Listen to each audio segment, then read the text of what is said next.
गांव के पास एक घना और डरावना जंगल था, जिसे लोग भूतिया जंगल कहते थे। कई सालों से लोग उस जंगल में जाने से डरते थे, क्योंकि कहा जाता था कि वहां जाने वाला कोई वापस नहीं आता। एक दिन राजू, मीना और टिंकू को मंत्री जी से जंगल की कहानियों के बारे में पता चलता है। राजू को उत्सुकता होती है कि इस भूतिया जंगल का सच क्या है। वह अपने दोस्तों के साथ जंगल की ओर जाने की योजना बनाता है। तीनों दोस्तों ने जंगल की ओर जाने का साहस किए। जैसे ही वे अंदर गए, उन्हें अजीब आवाजें और पेड़ों के बीच छायाएं दिखाई देने लगीं। टिंकू ने डरते हुए कहा, मुझे लगता है हमें वापस लौट जाना चाहिए। लेकिन राजू ने हंसते हुए कहा, यह सिर्फ हवा है टिंकू, डरने की कोई जरूरत नहीं है। मीना ने भी सहमति में सिर हिलाया, अंधविश्वास पर विश्वास मत करो टिंकू। लेकिन जंगल जैसे जैसे गहरा होता गया, रहस्य और डर का माहौल और घना होने लगा। कुछ दूर जाने के बाद वे एक पुरानी और टूटी फूटी हवेली के अवशेषों पर पहुंचे।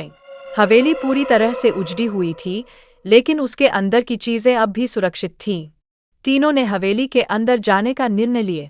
जैसे ही वे अंदर पहुंचे, उन्होंने देखा कि दीवारों पर अजीब निशान थे और एक जगह लिखा था, सावधान रहो, यहाँ कोई है। यह देखकर टिंकू के रोंगटे खड़े हो गए, लेकिन राजू ने हिम्मत दिखाते हुए कहा, यह सिर्फ पुरानी दीवारों का खेल है। जैसे ही वे हवेली के तहखाने की ओर बढ़े, अचानक उन्हें एक अजीब धुंधली आकृति दिखाई दी, जो धीरे धीरे उनकी ओर बढ़ रही थी। उसकी आंखें लाल थीं और वह किसी जादुई छाया की तरह दिखती थी। तीनों घबरा गए और टिंकू ने चीखते हुए कहा, यह भूत है, हमें यहाँ से भागना चाहिए। लेकिन राजू और मीना ने खुद को संभाला और ठंडे दिमाग से सोचा। अचानक वह आकृति गायब हो गई और कमरे में घना अंधेरा छा गए। अचानक दीवारों पर बने अजीब निशान चमकने लगे और एक पुरानी भाषा में बदलने लगे। मीना, जो हमेशा किताबों में डूबी रहती थी, उस भाषा को पहचान गई और कहने लगी, यह एक प्राचीन पहेली है और शायद यह इस जगह की सच्चाई को उजागर कर सकती है। राजू और मीना ने मिलकर उस पहेली को सुलझाने की कोशिश की। जैसे ही उन्होंने पहेली का हल निकाला, वह रहस्यमयी आकृति फिर से प्रकट हुई। इस बार वह डरावनी नहीं बल्कि एक बूढ़े व्यक्ति की तरह दिख रही थी।